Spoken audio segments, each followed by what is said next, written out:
Listen, thanks everyone for making the time tonight, and attending our session. Hopefully, I will make it as informative and insightful as possible. I'll share a screen with you now, and the format for today. Just one second. The format for today is I'll talk for about 25 minutes. And then give you some real insights into where I think the property market is going in Sydney and New South Wales, and then we will showcase a project. We value pick projects. Some of you who may have heard our webinars before. We are always looking at projects, and I probably get asked every single day by someone, where should I invest? What should I do with my money?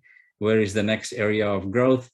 And so we spend a significant amount of time actually looking at different projects and making sure we value pick the best ones for our clients. And I will also say at the outset that if I personally am not going to invest in a project, I will not pick that project to showcase to my clients. My background very quickly, currently I'm principal of Nivas Real Estate, also do a number of other roles, also Chief Risk Officer for Nivas Funds Management, and I do quite a lot of consulting work nowadays for property developers. So at least 5 or 6 property developers I've been consulting for over the last 4 years. But with about 30 plus years in banking, having held senior roles of CFO, COO at HSBC, and also spent about 23 years of my working life in global markets. So I have a fair understanding of what moves markets, and I've had quite a lot, probably over 25 years experience dealing with the regulators like APRA and the RBA. So hopefully I can give you some insights today on where I think the market is going, and we will have questions in the end after we talk about our project. So you'll have ample time to ask any questions you may want. Okay, so without further ado, we all know what has happened to the property market in the last 12 months. Now these figures are up to 31 January. I won't go through them one by one because you all know that Sydney property market has gone up 25.5% in that 12-month period. I haven't updated this further, but these figures are pretty close to where we are even at the end of March. Okay, there's been not much growth in the last quarter. Important numbers there also to have a look at is the combined regional. Okay, the combined regional is 26.1%. That is massive. I can't remember the last time the regional areas actually went up so much. And of course, the stellar performer was Brisbane. And Brisbane saw a lot of people move from New South Wales and Victoria into their state before even the borders, international borders were open. And that has caused significant demand, causing the prices to go up there. But a lot of positive numbers there. This type of growth, if you can see down the bottom, this type of growth actually does not happen every 5 years or 10 years. This is in the last 100 years, there has been this type of growth only 3 times in the last 100 years. So keep in mind that this is not going to happen every 2, 3, 5, or even 10 years, okay?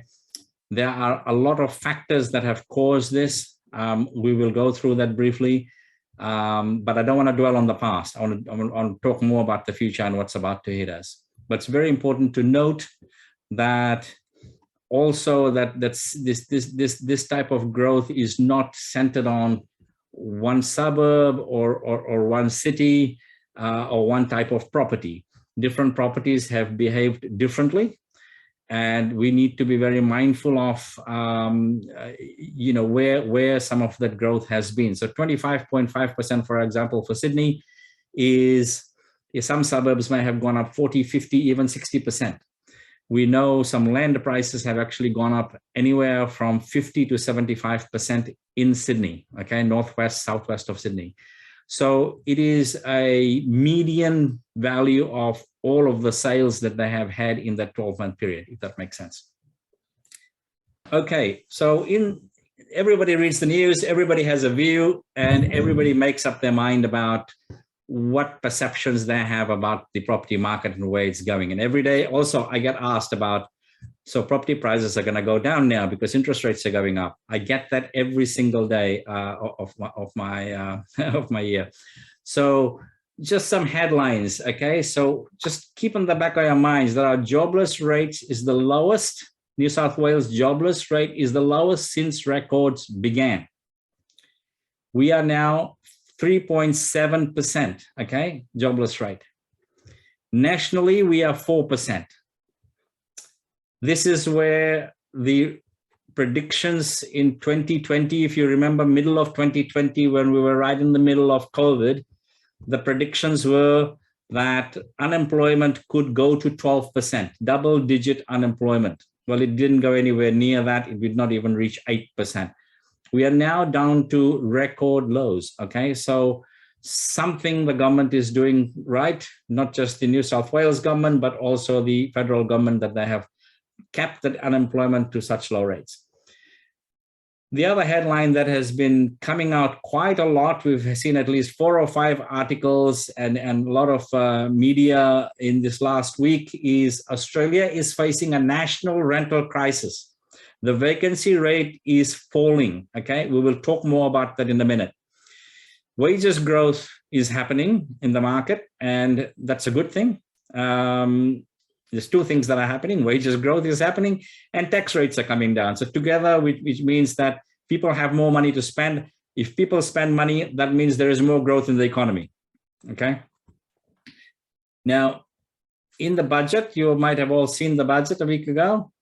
And you've probably seen that there is support for skill migration for a stronger future of Australia. Our Treasurer made it very clear that we need more skilled people here. We need them to grow our economy. We need them to pay more taxes. We need to support our pensioners in the next 10 years. And of course, we all know the international border has now opened up again, and truckloads of people or plane loads of people are coming to our country and to our city. So in terms of month-by-month analysis, and this is again most of last year, and there was a stellar month. March was the massive month. In 1 month, we saw a 3.7% jump in property prices, okay, in Sydney. Now, that downward trend sort of happened over the last quarter of last year. And then in January, we saw a 0.6% jump. And then it's been a couple of negative months, very small negative months. So net in the March quarter of this year, we have seen like a net of 0.3% increase, minus 0.2, minus 0.1, and a plus 0.6. So nothing to write home about, but we will see, definitely we will see pluses and minuses throughout this year for a number of reasons. Now, we will look at property prices and the future and what I'm predicting in a minute, and what the market is predicting in a minute. But what moves the needle when it comes to property market and the prices? Okay, number one there is economics 101, supply and demand. Supply and demand is the key factor that moves property prices, not just property prices, but price of any commodity, whether you're buying a car, and you saw that during COVID, there were less cars coming here and secondhand car prices went through the roof. So supply and demand is absolutely key. When you've got low supply and high demand, it is going to move the price. Very simple. Second one there, which is interest rates. Interest rates have been at record lows.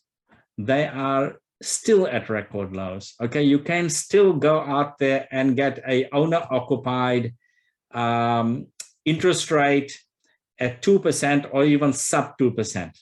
Okay, so interest rates are still extremely low. And with interest rates going down as far as it did, affordability became higher. Couple that up with demand, and these two factors are probably the main factors that actually caused the property prices to go up as much as it did, to cause that once 3 times in a 100-year event. Okay. Now, 2 factors that are very important when it comes to interest rates, and you'll hear more and more about that during elections coming up and during the second half of this year, when I think interest rates probably going to go up a couple of times, 0.25% each time. So my first prediction today is 0.5% increase in interest rates in the second half of this year. Reserve Bank has made it very clear they want to do it really slow and see what impact that has on the market before they move again. So they are not going to rush on this. Inflation rates are going up and they will continue to go up. And wages, of course, there will be wage pressure. These 2 factors are the main factors for the Reserve Bank to consider increasing interest rates. Okay. And when we talk about inflation, there are a number of factors that make up inflation. So it's our commodity prices, the things we consume every day, bread, milk, all those type of things. Okay. The petrol prices, we all know about that. I won't talk about that. So petrol prices going up, that forms part of our inflation number. We have got rentals, right? That's a cost of living. So it's a big part of CPI as well. Rentals are going up, and we'll talk more about that. These pressures are making the Reserve Bank start thinking about when they might move on interest rates. But like I said, they are going to go slow on this. The point for us is, will interest rates going up alone cause price movement in that? Will prices fall as a result of interest rates going up? And I will talk more about that in a minute, because whilst this is the biggest headwind we have, interest rates, on the other side, there are a number of factors that will, in my view, far outweigh the rise in interest rates. Okay. Last time property values went up 25%. Interest rates were at around 14%. Okay. So it is not true that interest rates alone will cause property prices to go down. Absolutely not. Affordability can suffer, but absolutely not. Okay. And that's what we need to totally understand, is there's a lot of scaremongering in the media, and you need to understand the facts. And I will try to present some of those facts in terms of why I think there's a number of factors that will far outweigh the interest rate increase when it comes to property prices. The next one, regulation. APRA is our biggest regulator when it comes to regulating banks, and their policies can have an impact on the bank's ability to lend, the bank's lending appetite, and the bank's lending policy. At the moment, you all know, back in August, September last year, APRA took out a new buffer for banks to use when they are assessing you on your ability to repay your loans. So when they're looking at your appetite to repay your loans, they are not saying, if I lend you money at 3%, they're not saying that that's what we're going to use to see whether you can repay a 3% loan. They use a buffer of 3% on top of that. So if your variable rate is 3%, they will use 6% and see if you can actually still repay your loan if interest rates go to 6%. Okay, that's the buffer I'm talking about. So there's a lot of talk out there on this part here, on delinquencies, and a lot of journalists come out and start talking about delinquencies and how people are overexposed and overgeared, and there will be mortgagee in possession sales, and that's what's going to push the price of houses down. Well, guess what? If the bank has assessed that you can repay your loan at 6% and interest rates only go up 1%, you will still be able to repay your loan, because bank's assessment on your ability to pay the loan is very, very tight. If any mortgage brokers are listening, they will tell you that it is a process that, and if some of you have applied for a loan, you will know that that process is very, very tight. Okay. So there's a lot of scaremongering out there, and don't believe everything you read. The next one, absolutely, this is in some sort of order. Economy is very, very important. I've shown you some figures already. Our unemployment is at record lows. GDP is really humming along. Okay. We thought we were going to have sustained period of recession. It did not happen. We had a recession, a very short-lived recession. okay? Now we are humming along. The last quarter of last year was very strong. The first quarter of this year, when the figures come out for GDP, I will not be surprised if it is a number above 3%, okay? So our GDP is extremely, extremely well controlled. And again, I take my hat off and give credit to the federal government and the state governments for doing a fantastic job in making sure that the type of things that are happening in number 5 is making sure that these two things stay in check, okay? It's the incentives that the government has provided, the job keeper, job seeker, home builder grant, is the infrastructure spend that the government is doing and accelerating infrastructure, particularly in New South Wales, and the government spending that is happening right across the board. And we'll talk more about that in a minute. That these type of factors are actually making sure that our GDP growth is there, and that our unemployment stays. So these two things, out of all of the economic factors, these two things are the most important, okay? The 6th one there, the delinquencies and write-offs, I will tell you that I have been a senior executive in banking for a number of years, at least 20 years of my banking career. And I can tell you that when I sit in the risk committees, we do not talk about mortgages. Half of the bank's balance sheet in Australia, half of the bank's balance sheet is mortgages, residential mortgages. Residential mortgages have the lowest level of write-offs that a bank has, okay? I don't know how many of you have heard of mortgagee in possession sales. Mortgagee in possession sales are very few and far between. You don't see them. There were a lot when the recession last happened in the early 80s. And now there is no, I mean, yes, there are some flood-prone areas and banks lose money because of exposure to flood-prone areas, but they are very, very minuscule part of a bank's book. So I would not be worried about write-offs. I would not be worried about delinquencies. I would not be worried about mortgage in possession sales. These things happen, but they are very few and far between and nothing to worry about in terms of percentage terms of a bank's total write-off.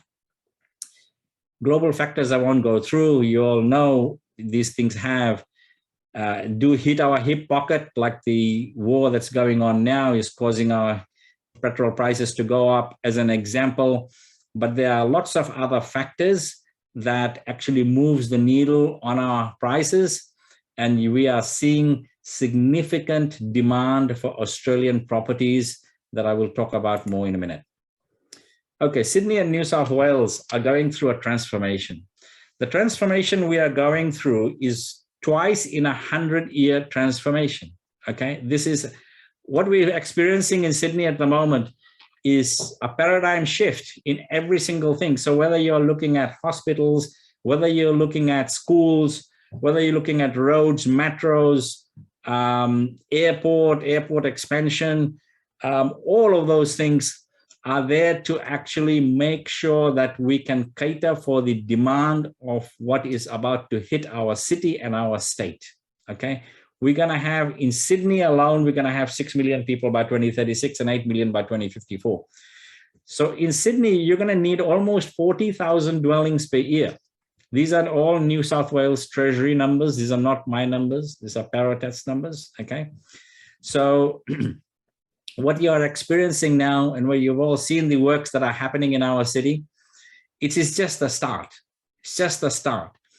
And there's more and more dollars now being spent in the regional areas, whether it is for initiatives for renewables, whether it is initiatives to bring the regional areas closer to Sydney, the fast trains that to Newcastle, for example, building an international airport in Newcastle. All of these factors are being considered, are being approved, are being budgeted for. So you will see more and more happening in our state in the next 5 to 10 years, okay? Massive, massive changes. These are massive changes. This is what you see once in 50 years change. So it's very important.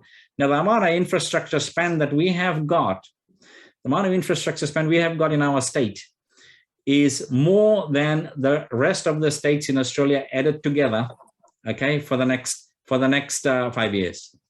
That's very important to note. So I'll leave you with that backdrop. Now, the banks are out again, and they are making predictions on where property prices are going. And I urge you to do your own analysis and to be critical of what banks are actually saying. You will all recall that mid-June, in 2020, mid-2020, I should say, you saw that the bank's economists, and CBA was the first one that came out, and their CEO and their economist stood there and said, in the next 12 months, we are going to see a downward trend in property prices of somewhere between 20 and 25%. Well, they were wrong by about 50% because property prices you saw went up by 25%. Okay, so take this as a grain of salt. I mean, this is banks' numbers. They are economists who sit in the dark corners of their offices and they do not know what is happening in the market, and they make these predictions based on modeling that they do. Okay, and I'm always amazed at how far wrong they normally are. So putting it up there so that you can see where the banks are. Then there is SQM Research. They do quite a lot of research in the market. I use some of their data. I use some of CoreLogic's data in my research. Now, Sydney, and I don't have regional numbers here, but Sydney, this is what's happened. This is where they're predicting based on a number of scenarios of interest rate increasing, QE being scaled back, further APRA intervention and the like. So they've got different scenarios here, 4 different scenarios. Based on those 4 scenarios, they reckon this is where we're going to track through the next year, okay, 2022. Sorry, this year, I should say. So the worst scenario there is -7 to -2. The best scenario there is +3 to +8. As I said, these are predictions. These are median numbers. This is based on a number of different scenarios. I don't have my prediction there, but what I will say to you is that my next 2 slides will hopefully give you some insights into some of the things that I feel are very, very important and pertinent at this point and going forward this year, that is going to have a huge impact on property prices in the next 6 to 24 months, okay? So firstly, my first point here, for the next 6 to 24 months, this is Sydney and New South Wales property market, we will still have historically low interest rates. And even if interest rates go up by 1%, we're still at historically low interest rates. It is very, very, very, very low. I have paid 17% for my first property in Sydney. I have been here for over 40 years. So I can tell you that interest rates will go up. There is no question about that, but it will not have a huge impact on property prices because of the following factors. Now, the second factor here is there is a high appetite for banks to lend. I already told you, banks, largest part of a bank's balance sheet is residential mortgages, 50%. So if a bank's balance sheet is $800 billion, 400 billion of that is actually residential mortgages. That is their bread and butter. That is where they have a high appetite to lend. Post-COVID, would you be lending a lot of money to small businesses, to risky areas? No. You invest money where your bread and butter is, okay? Now, number 2, demand. I talk about supply and demand as being my number 1 thing. Demand will continue to be strong. And these are the key reasons why demand will continue to be strong. Migration. Migration has only just started. Now, a year's migration in New South Wales, a year's migration in New South Wales is about 100,000 people. That's why you need about 40,000 dwellings. Now, we haven't been there for the last 2 years because of COVID, but guess what? There is a backlog of people waiting to come here, and the government is enticing more people to come here. So do not be surprised that there will be more than 200,000 people coming here over the next 18 months, okay? There is a backlog, and there is new increased numbers in the federal budget on top of that. So migration is gonna be massive. Returning expatriates and students. I know at least 10 expatriates who have returned home, and I know at least 5 others that are looking at coming back home, okay? They don't want to live in Hong Kong anymore. They don't want to live in Singapore anymore. They don't want to live in Dubai anymore. So this is going to be a trend, and that is already moving the needle on the prices at the higher end, okay? particularly those that are bringing a lot of tax-free dollars from places like Dubai and Singapore and so on. Investors, positively geared properties, there are lots of positively geared properties, and I get asked from investors every day where they should spend their money, where they should be looking. And it's not happened until interest rates went down so low. Cheaper to rent than buy it in some places. Yeah, we're selling apartments in Blacktown at the moment, where you can buy a one-bedroom apartment for $400,000 off the plan. And seriously, it's about $190 a week. Well, if people who are renting one-bedroom apartments would not be paying $190 a week, I can tell you. But that's what it costs to buy a one-bedroom apartment at the moment in Blacktown. So it is there, and that's why investors are coming back into the market and coming back strongly. Our Foreign Investment Review Board approval. So not a lot of non-residents are looking to buy in Australia. Okay, a lot of non-residents. Now the third point here is also very important. Supply. Supply is significantly down. Release of new land is lagging demand greatly, and that was one of the big reasons why the prices went up so much when it came to land in Sydney last 12 months. Okay, stabilizing now, but still there is significant demand for land. And if you've got land in Sydney that is more than 400 to 450 square meters, they don't cut them that big anymore. They're normally cutting them now at about 250 to 300 square meters. You'd be lucky, actually, if you get 300 square meters. It's just crazy. The land size is getting smaller and the prices are getting higher. There's a shortage also going to be in the apartment space. Okay, construction starts delayed due to supply chain issues. This is a big issue. The cost of construction and supply chain issues are causing issues for all builders. There's fewer properties on the market for sale, but this is starting to change. This last point is starting to change.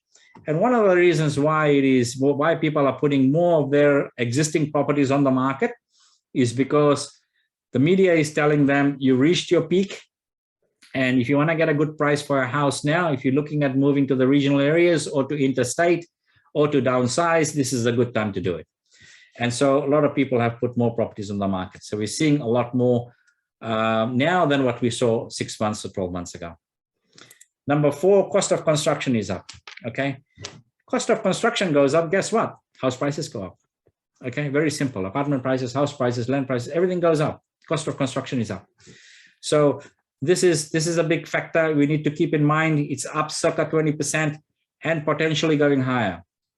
5th point here, I said I will talk about that more, and I've got a couple more slides on it. Rentals are heading up and up, and there is now a chronic shortage of properties. I won't talk about it here. I've got a couple of slides. There's the FOMO effect. There's still a lot of people who are sitting on the sidelines, waiting. There's some people who never buy a property because when the market is heated, they say, oh, the market is too heated. And then the market is cooling down. They say, oh, the market is cooling down. So I said, well, when are you going to buy a property? So they never buy a property. And I have some people who've been waiting for the last 5 years and haven't bought a property, and now they're kicking themselves. So the FOMO effect is there. It's the fear of missing out. And those that haven't bought or those that want to actually increase their portfolio, they are now looking and they're asking us where they should buy. We get inquiries every day of people looking to see where they should buy, okay? Because they don't want to miss out. These last 2 points I've already mentioned, the fact that we have a strong government, they have strong policies, strong infrastructure spend. This will continue for the next 10 years in this state, okay? And so when this happens, you can rest assured you will have low unemployment. You can rest assured our GDP will be growing very, very strongly. New South Wales government's GDP, okay, is bigger than countries like Malaysia, Singapore, Hong Kong. Bigger, our economy is bigger. New South Wales is bigger than those countries, okay? So this is not a small economy, and our economy is growing and growing rapidly, and will continue, in my view, growing rapidly. So what I say to my buyers is, and a lot of people missed out in Sydney buying land 18 months ago, when I was advising people to buy land 18 months ago, I said, put in your deposit. It's not going to register for 12 to 18 months. Put your deposit in. You only need to pay 10% deposit on the land, and you can watch the price grow. And guess what? We were selling land. We were selling land in Tallwood, okay, in Rouse Hill. That 300 square meter land was for $550. And that land today is north of 900, okay, 920 for the same block of land. So those that paid their 10% took advantage of that. And when the time came to settle and the prices went up, they are sitting on a very healthy profit. It's not just Rouse Hill, it is all over Sydney. Anyone that did that in late 2020 to early 2021 is sitting on that type of 70 to 80% growth. So when we see an opportunity, we tell our clients to jump on it, okay? Did I purchase land at that time? Absolutely, I did, okay? So we can see these things coming because we work on the coalface, we work with developers, we know what is about to happen to an area.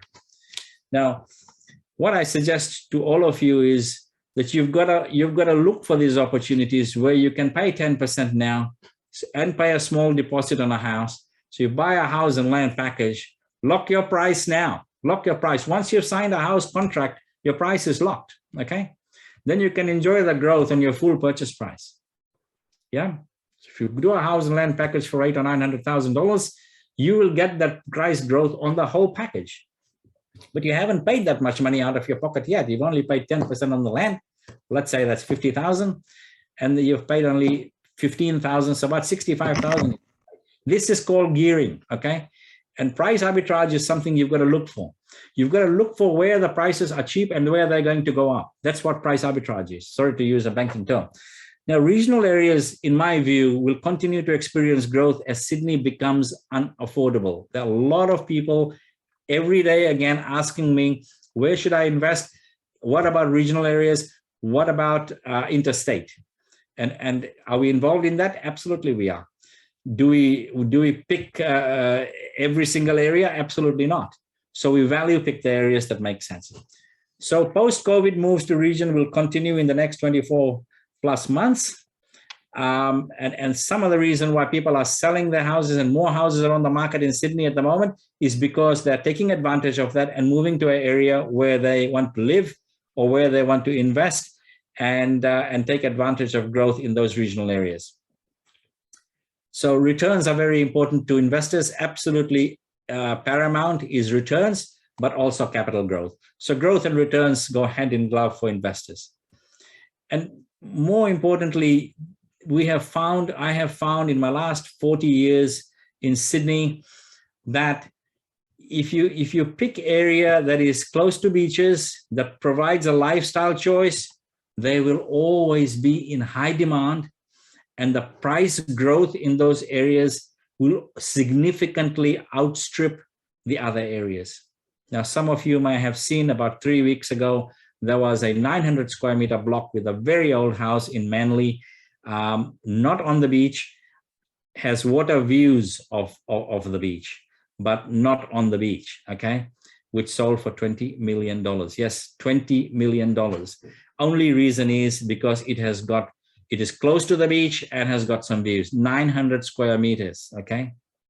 So this is what happens. So what has that done to Manly? What's that done to Manly is everything, it's like a flu that catches on, and every house there has gone up as a result, okay? Who bought that house? An expatriate is coming back.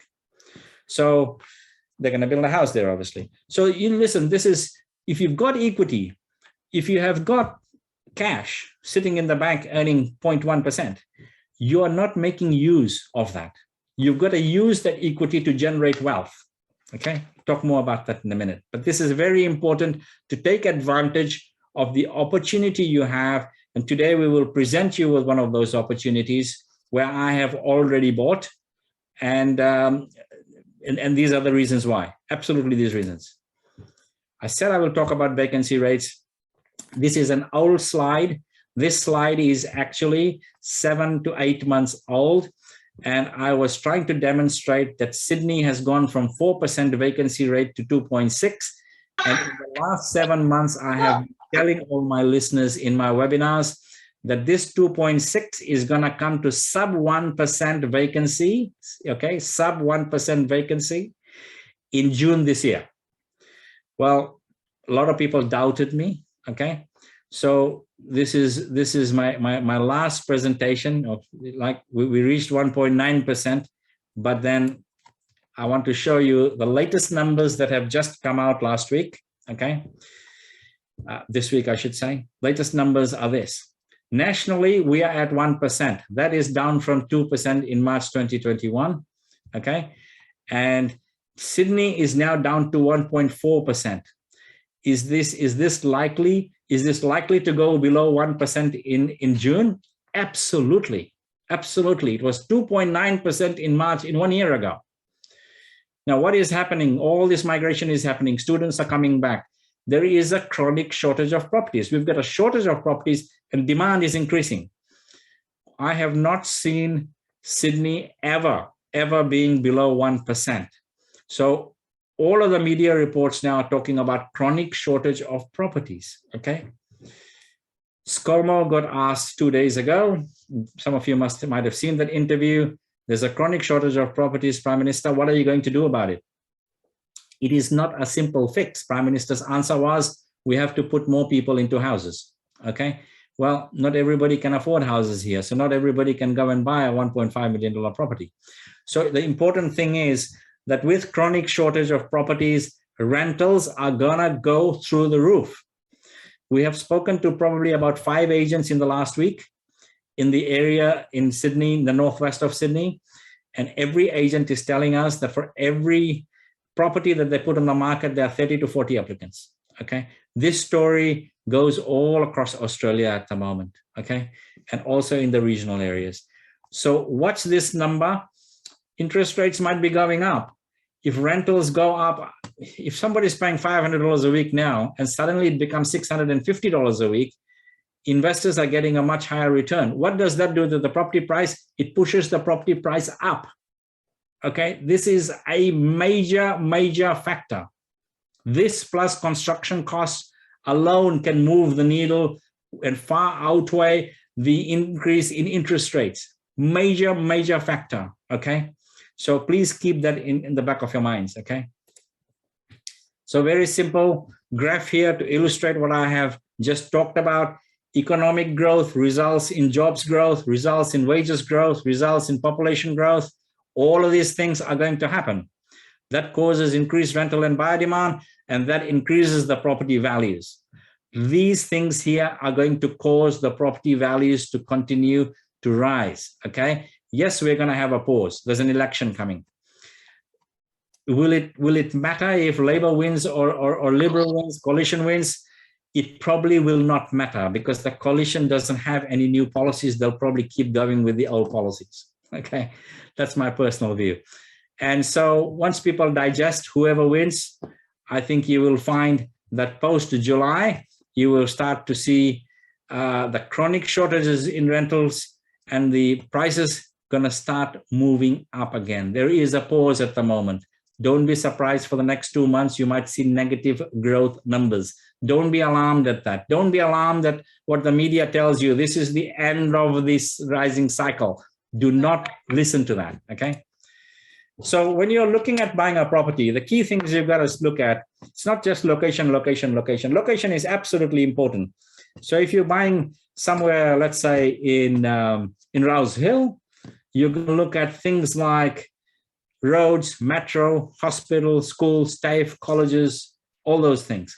If you're looking for a beach location, then you're looking at, of course, recreation, water sports.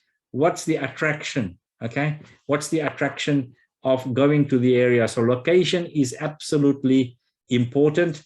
What investments are coming in the local area to create jobs, and what type of demographic is there, and what kind of supply and demand is there. That's number one. Number two is price. I say to people, never buy a property for a premium. Whether you're an investor or an owner occupier, do not buy a property at a premium. You've got to do your homework. you've got to do your research, or you've got to come to our webinars and see where we have value picked for you. So price is very important. We have seen people buy 2-bedroom apartments in Meadowbank and Rhodes and Wentworth Point 5 years ago, off the plan, settled about 2.5 years ago, and they're still waiting for their price to grow. And that's because they bought off the plan 5 years ago for 920 or 950,000. Okay, that price was a premium. Absolutely was a premium. Would we have recommended them to buy that? Absolutely not. So you need to be mindful of buying at the right price. That's very important. Timing is very important, because once you value pick the area, then you need to get in at the right time. I say to people, when you buy a property, if you're buying house and land packages, for example, or if you're buying an apartment, get in at the start. Get in at the start. There is a thing called pre-sales. When you buy, when the pre-sales are happening, you will always gain, because after pre-sales happen and the developer gets their loan to do the project, then guess what? The price goes up. That's where we come in. We come in and work with developers and builders to make sure you take advantage of your purchase. The last point is becoming more and more and more important, because there are a lot of buildings now which are uninhabitable, and you need to make sure whoever is building your home or your apartment is reputed and has got runs on the board and is an ethical and a company which has quality and thrives on quality and does not cut corners. Absolutely key. Okay. Now I will stop there, and I will introduce Vanessa Shimiak, who we're very happy that she could actually join us today. She's the general manager of Coolwater Homes, and she will showcase the next project for us.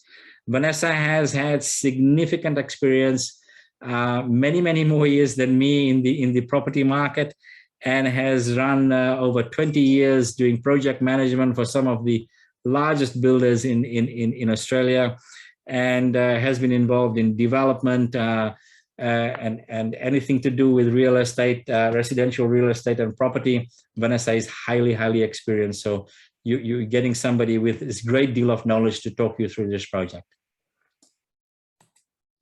Thanks, Vanessa. I will hand over to you. Thank you, Sachin. Evening, everyone. So as Sachin said, I've worked in the industry for a very long time, and have been looking at the regional areas for basically the last 5 years. I've done a lot of work very closely with domain.com, and we've done a lot of research over the last few years with the regional areas and predictions that we've kind of been pointing for, and then we've had COVID, and I think that's just kind of fast-tracked the project. So at the moment we have a land development called Evergreen Shores at Hallidays Point. So Hallidays is basically a little centre that comprises of 4 villages. So we have Blackhead, Redhead, Diamond Beach and Hallidays Point, and Tallwoods basically are the 4 villages within the Hallidays Point region. So Hallidays is a very easy 3-hour drive. I basically do it here from Norwest, usually in about 2 hours 30 roughly. It's very close to Blackhead Beach, so it's about a 4-minute drive to Blackhead Beach, or it's around about 4.3 kilometres. You're probably then 5 minutes then into Diamond Beach, and then you've got also Redhead Beach as well. You've got the golf course literally running down the side of the development that we're in. So we're 3 streets basically back into Tallwood's Golf Centre, which is having a lot of infrastructure put into that at the moment. They've just had a new church installed, which is absolutely stunning. They're putting a new convention centre in, so they'll be holding a lot of weddings and things like that, and a lot of functions. So I've been doing a lot of work with the guys at Tallwoods as well in relation to that. So if anyone's golfers, it's the perfect location. So it's very close back into Tuncurry Forster, so you're roughly about a 15-minute drive back into Tuncurry, where the big Stocklands shopping precinct is. And then you're also probably around about 12 to 15 minutes, depending on traffic, back into Taree. So they're your kind of two big hubs that are very, very close. Taree is having a lot of development added to that area. There's basically the Manning Hospital's having a major upgrade, and I'll go back into that and we'll go through this section first a little bit. So, but through this region at the moment, they're just experiencing just unprecedented growth. It's really starting to move. We've had a growth of 3.74 last year, which is seeing significant residential land sales throughout the area, and dwelling construction commenced in the current markets. Been doing a lot of work with the local council as well, with Mid Coast, and basically the Hallidays region has been identified as a hotspot for the Mid Coast Council, and they're concentrating efforts then on rezoning and to release the urban release areas to keep up with the current housing demands. So we're seeing lots happening through there. Values are really starting to rise. If we could just move to the next one, please, Sachin. So basically this is Blackhead. So you can see the picture here. So this is what we call Blackhead. So Hallidays Point, Blackhead, it still falls under the same suburb, so same postcode, but this is literally 4 minutes from your door. And you know, it's got the rock pool. It's very family friendly beach. It doesn't have a lot of breaking waves, so that it's a smaller type of wave, more like a kind of, it's quite protected. So it's kind of a very good area. Gets very, very busy through the summer periods, and obviously the Easter periods and things like that. It's known for its beauty, provides a lifestyle with leisure sports of, you know, there's lots of whale watching, which is just about to commence now. So the whales will start migrating up the coast. So they do all the cruises. You've got swimming, there's surfing, there's fishing, canoeing. You know, you're close to Barrington Tops, which has got all the national parks. So there's 58 national parks throughout the mid-north coast region. And that includes the World Heritage Area of the Barrington Tops National Park. So you've got, you know, the benefits of the coastal lifestyle, but Barrington also throughout the winter does snow, you know, so you can go up into the Barrington Tops in the winter periods to see the snow caps, you know, the waterfalls there and things like that, where that'll start to freeze over, and it's a very beautiful location. The area's also got fantastic restaurants being located back into the Forster Curry area. You've also got a lot of restaurants throughout the Taree area. It's still relatively close to Port Macquarie. So you've got, you know, restaurants, there's Hatted restaurants. Some of the restaurants are, you know, much better than the Sydney restaurants. So I've been to quite a few. And then basically you've got a lot of artisan type markets that happen throughout the region, most weekends. There's something on within probably a 25-minute drive. So they do a lot of the artisan markets. They have a lot of the organic markets for families and things like that.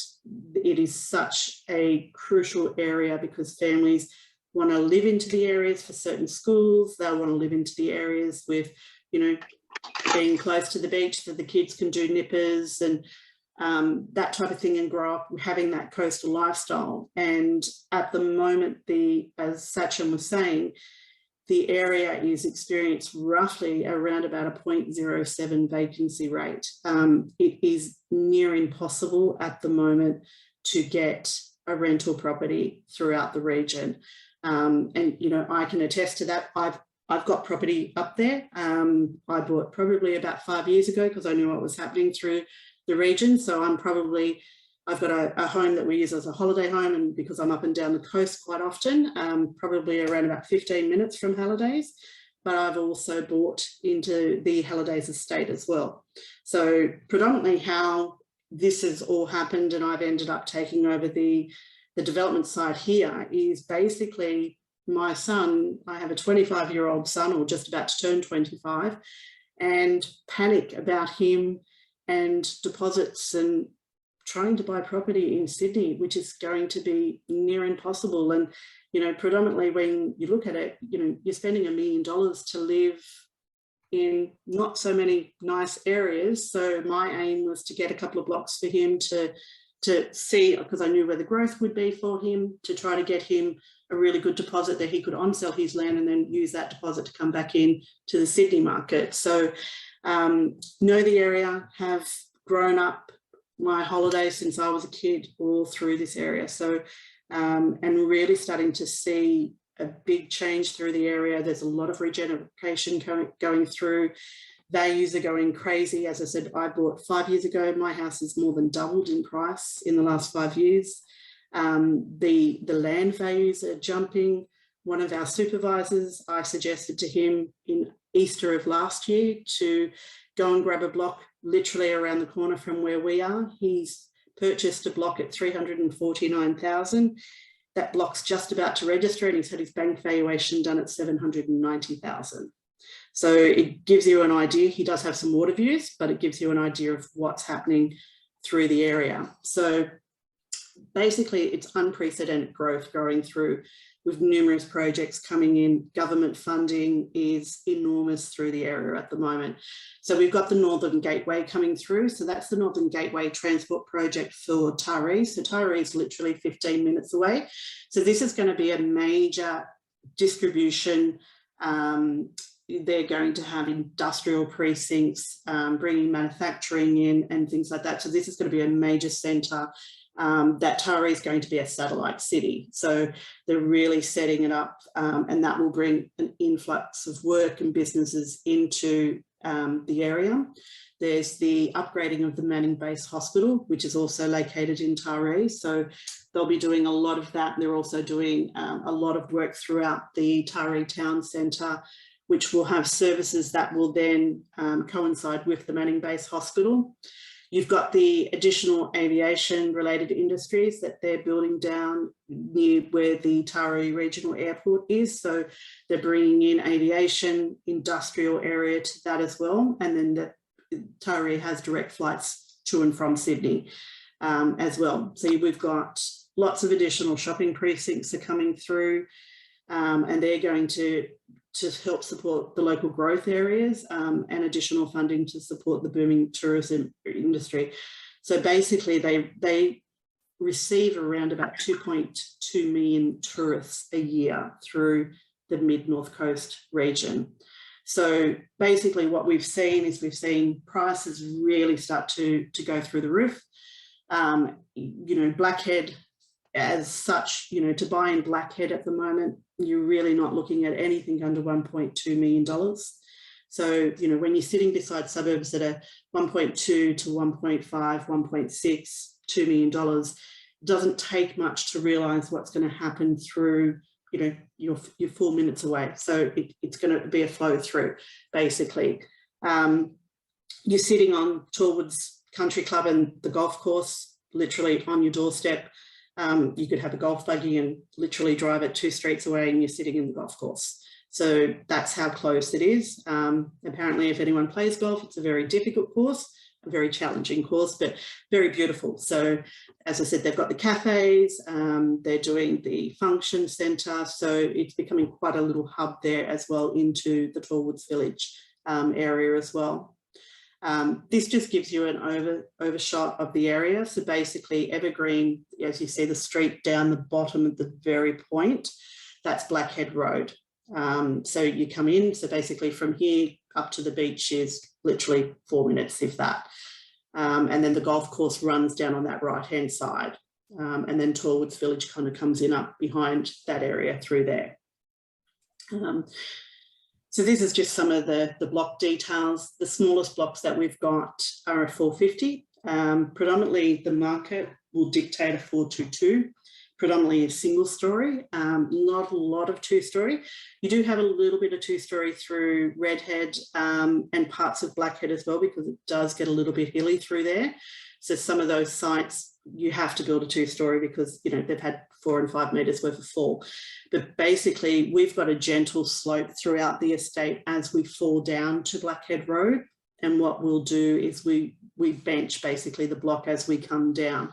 So you'll have minimum fall. I mean, it's not a lot of fall to start with anyway, but yeah, as we come through the estate, we bench the blocks as we come down. So as you can see, numerous sizes, smallest of 450s, they run up to, you know, 900s. We've got a couple of blocks down the bottom. They're sitting around about, I think, 12 and 1300 square metres. It'll have some parkland through the estate as well, and some green areas. There'll be a pond section to the bottom of the estate. And it's got beautiful vistas out to the mountains and beautiful vistas then through the valley. So quite a pretty little area, very tranquil, very quiet. Basically, you could hear a pin drop. So basically, you've got the advantages of buying in the first stage. Like Sachin said, we basically do what we call a pre-sale. So pre-sales, I mean, I've got my stages all done out. So I've got 7 stages to the account and to the estate. And basically, as we move through the stages, I lift pricing as we move through. So realistically, you know, where I'm starting now to the next 2 and 3 releases, I've already started to prepare for an uplift of, you know, anywhere up to 100,000 to start lifting land pricing. So that's the benefits of buying now, because as we come through, more people start to buy, the price through the estate comes up and up as we move through. So, you know, potentially we will get to, you know, some of the more expensive prices that the other areas around us are already receiving, and we'll come in line with those areas as well. So basically, again, you're buying next to a golf course. You've got 3 beaches to pick from. You've got cafes. You know, the location is extremely good. It's located between Forster. You're close to Taree for work. You've got Tuncurry. You've got Forster. You're literally an hour back into Newcastle, and you're about 45 minutes to Port Macquarie. So you've got these hubs all around you. So it's very centrally located, which is why basically it's such an exclusive area. So Redhead, Blackhead, Hallidays, Tallwoods is an area, basically, if you live in Forster, it's an exclusive area that sits to the side of Forster, which is why it's always demanded a higher price point, you know, because it's a little bit further away. It's got the views, you've got the beach lifestyles, it's got, you know, the full lifestyles, you're close to river systems. If you did want to go fishing, it is not near a river where it floods. It's never flooded there, so you don't need to worry about that. With flooding or all that type of thing, that's more on the flat plains as you go up the coast further. But yeah, this section, there's no flooding whatsoever. Basically, there's lots of infrastructure coming in. So you're getting in before that comes in. So the roads are getting built at the moment. So if you do take a drive up into the area, you'll see lots of road work starting to happen. We've got some industrial coming into kind of the back of Tuncurry there. So again, more work is coming in. They'll be doing shopping centres, bringing petrol stations in. We're in talks with a few of the fast food chains to come in as well. So before all of this comes in, you've kind of, like Sachin said, you've locked your price, you sit and you watch over the next 12 months, your pricing just start to increase as that infrastructure comes through. Your neighbouring suburbs, as I said, you've got realistically very difficult to buy in the area, pretty much under about 1.2 at the moment for an older home that's probably, you know, 10 years old, and you still need to come in and do some significant renovation work too. Low vacancy rates and increasing rentals. This is, as Sachin said, a problem in Sydney, but this is a very big problem in the North Coast. And I can attest to that. I've got family that have purchased a land up a little bit further where I am, and basically they've been trying to get a rental property since October of last year. They have no children. They were prepared to pay 6 months rent in advance. It even got to the point where they offered 12 months rent in advance. On average, there's 40 to 50 applications to every rental property. She has applied for over 100. They've finally got one last week. So it's taken her since end of October to last week to get a rental property. It's near impossible. And it's just getting worse. Rents are really starting to rise. So yeah, so there's a lot there, but also what's happening is we're seeing a lot of the upmarket homes being built and being let out with the Airbnb. So the holiday accommodation is becoming quite a buoyant little business as well. So, you know, yes, they're building some beautiful, stunning homes with all the bells and whistles, but a lot of these homes throughout the rental periods of Christmas are demanding anywhere between $25,000 to $40,000 for the Christmas periods. They're getting $1,800 to $2,500 a night. So, you know, that's also something to look at is the B&B. So that's a really booming industry throughout this region, and they are booked out constantly. You know, we're seeing it all the time. So, and then Coolwater. So basically Coolwater is owned by Dave McAnder, and I've worked with Dave before and known him for a few years. So basically he's very highly awarded in the Hunter region. Port Stephens, Nelson Bay is predominantly where he's done a lot of his work. Dave comes with a lot of experience, over 20 years, highly experienced. He's also worked with a lot of, probably about 3 of the big major builders here in Sydney in construction manager roles and general manager roles, and then went out and started his own company. So basically, I suppose our motto is quality, is the inclusion level and things like that. I don't believe in doing cheap and nasty. The area just does not dictate a substandard investment type style build. You would be at a disadvantage if you were to build something like that in the area. So as you can see, actually some of the homes that have been built, but actually, can we go to the SALT design section? So these are some of the new designs coming through at the moment that I've been working on. So these are very, very coastal themed. There's a few different looks, there's a few different facades that can go with different floor plans and things like that. But these are the type of homes that are predominant for the area, especially if you go up and have a look at the area. It's very, very coastal looking. It's expensive, it's not cheap. So to kind of come in and do something a bit cheap, it's just not going to work in the area. And we want to keep the aesthetics to the estate as well, because, you know, you're buying in it, or if you buy in it, you want your values to increase. I've bought in the estate. My son's got, you know, I've got land for him in the estate.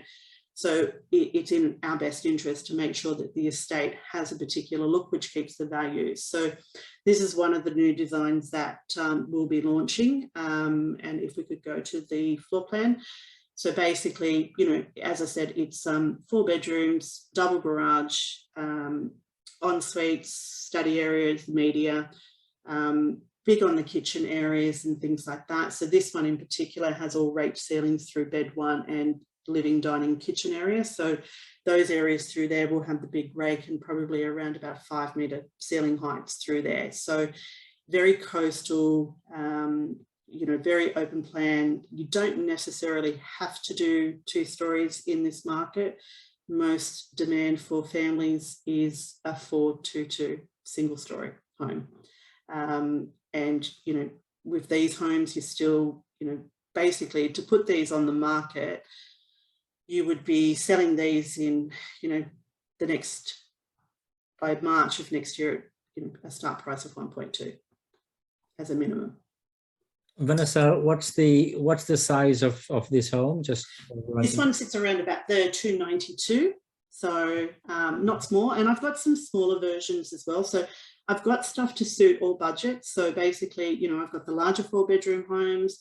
I've got some that are a little bit smaller, but not too small where they're going to be impacted for rentals or things like that, because as I said, the market dictates a particular inclusion level. They'll also want a particular size for families and things like that. So, you know, we can range, any of the packages at the moment are ranging from around about 800,000 as an entry level through to, you know, we'll probably sit at about 1.1 on some of the bigger. See, we're moving into the duplex designs and the 2-story. We can still do 2-story if people want them.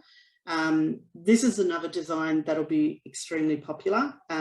It's happening quite a lot at the moment through the area, where this is actually a 2-story home with a granny flat on the other side. So to look at it, looks like a home, just looks like a big 2-story, but it's actually a 4-bedroom, double garage, 3-bathroom home on one side and a granny flat to the other. So what a lot of people are doing is either living in the 2-story component and renting out the granny flat, or they're renting out the 2-story home and using the granny flat for their own holiday lets. So that's something that's becoming quite popular up there as well. But as I said, aesthetically, with the aesthetics of the home, it's not your typical kind of duplex looking or dual living as we class them. Style home. It's still got a beautiful facade, it's still very empathetic to the area, and blends in with that whole coastal type theme. As I said, we do a lot of clad, but the choice is basically, you know, you can have clad, you can have brick, you've got a choice of a different couple of facades with each floor plan, and none of that changes with any of the pricing. Okay. Vanessa, we might have missed a couple of slides. Yeah, I thought we did. That one? Yeah. Yeah. So we've got land prices basically, if everyone's seeing the price per square metre, sitting here in Sydney, you've probably fallen off your chairs. I actually had to look at it quite a few times and just haven't seen pricing like that for a very long time. So that just gives you an idea, as I said, with, you know, the block sizes and pricing and things like that, we're running on at the moment. So on a square metre rate, extremely cheap. But as I said, it doesn't take long for this to start moving. The estate around the corner at Seascape started with very kind of probably similar figures, and has like doubled that in, as I said, April of last year. They're just about to register now, and those prices have really jumped compared to what they went to market for originally. So, but that just gives you an idea of some of the pricing of the land prices there. Okay. Thanks, Vanessa. And out of your pre-sales, how many? Of course, we've just done the release, but how many more sales do you need for pre-sales for stage one? Probably off the top of my head, I think I've got about 12 to go, and then I'll start moving into the next stages. And you know, basically that's where I'll start. You know, as I said, lifting pricing throughout the stages as we move through the estate from there. Thanks, Vanessa. Thanks. We will take some questions in a minute. Mm-hmm. But just to conclude, you've all heard from Vanessa and got good insights into the area. This is what I call getting into an area before it starts moving. And if the neighboring suburbs have already moved, you know, for me it was a no-brainer to actually. As soon as I saw those prices, I locked one away with Vanessa straight away. So it is a good opportunity to buy something at this price and lock away in a area where one day you may want to retire, or you could buy for an investment now. So it's an excellent buy. My concluding comments with every webinar I do is, you must invest in property, okay? If you've got equity sitting there doing nothing, and a lot of you listening today might have equity in your house or apartment, and it's not being used. So it doesn't take a lot of equity actually. So if you can buy something like this for less than 100,000 using your equity, and lock away a house and land package in Halliday's Point, and the land does not register probably until March or April next year. And if there are weather events, it could be even a little bit later than that. So with that in mind, and the shortage of land we've got at these prices are not going to, as Vanessa said, not going to stay. There's 7 stages to this project. So there's no better opportunity, in my view, to get into a property. The reason why you need to buy properties to generate wealth is because that's what every Australian does to actually generate wealth. I have been doing it for the last 40 years. And I can tell you, if with my senior executive roles in HSBC and the like, I still could not have generated wealth without buying properties. The reason why Australians are the wealthiest people per capita in the world, and yes, we have gone past Switzerland, is because we buy properties. Okay, it's very, very simple. And if you have, like I've said for the third time now, if you have equity or cash and you are not using it, it is dead money. Okay. If you have $1 million in your super or in the bank account, you cannot retire on it, because at today's rate, you will earn 15,000. If you earn 1.5% interest rate, you will earn $15,000 a year. So let's say your house is paid off and you've got $1 million in the bank or in your super. You cannot live off it. It is impossible to live off it. And that is the primary reason why you need to buy properties to generate wealth. I will leave you with that thought before we take questions. And the last thing I will say is, if I were to offer any of you listening today, if I were to offer you a land in Sydney at prices a year and a half ago, I'm sure all of you will put your hand up and say, yes, please. Now, I don't want to say in a year and a half's time the same thing about Halliday's Point, because I know it is going to happen. Okay. So I'll leave you with that thought and we'll take questions.